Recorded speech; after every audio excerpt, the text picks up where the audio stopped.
The shuttle had launched 16 days earlier. Columbia was the oldest of the fleet, and this was its 28th mission.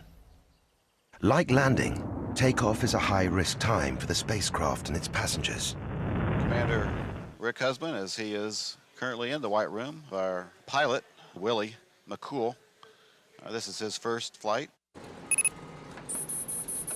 At launch, the Columbia weighs 4.5 million pounds.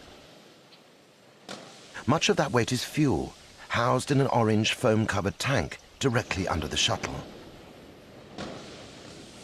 Basically, the Columbia is hardwired to a big bomb. Space exploration is a risky business. It is foolish for anyone who's in that arena to pretend to the public that there aren't significant challenges and that there aren't risks, including the risk of death and tragedy. The shuttle is a risky vehicle. It needs to be replaced. Back in 1986, the world had watched stupefied when the Space Shuttle Challenger turned into a fireball on takeoff. This terrible image scarred NASA's safety record. Almost 2 decades later, as Columbia launched, the fear of another disaster lingered. Columbia's mission had been delayed 13 times over 2 years because of technical snags. But at last, liftoff. 2, 1. We have booster ignition and liftoff of Space Shuttle Columbia with a multitude of national and international space research experiments. NASA had been under a lot of pressure to get Columbia into space after so many setbacks. When you're in a program that's got a lot of schedule pressure, a lot of budget pressure, a lot of performance requirements, the tendency that grew up over time was for you to get launch fever.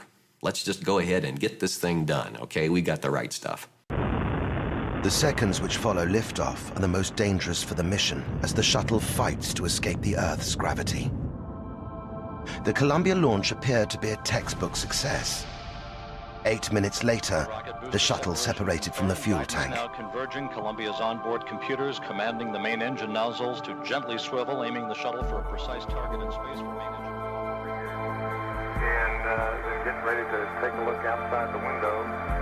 And the crew photographed the giant tank falling back to Earth. and we're looking at it through the overhead window. The shuttle was in orbit 300 kilometers above the Earth, racing at 28,000 kilometers per hour. For an astronaut, it's a breathtaking moment. The first free moment I have, I'm excited about just looking down at our planet and soaking it all in.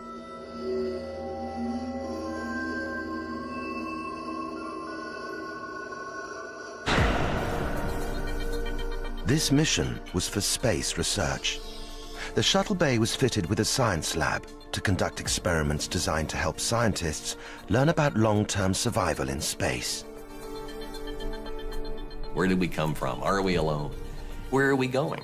What happens when a living system leaves the planet of origin, leaves this Earth? The experiments ranged from tests on animals, fish and ants, to the study of weightlessness.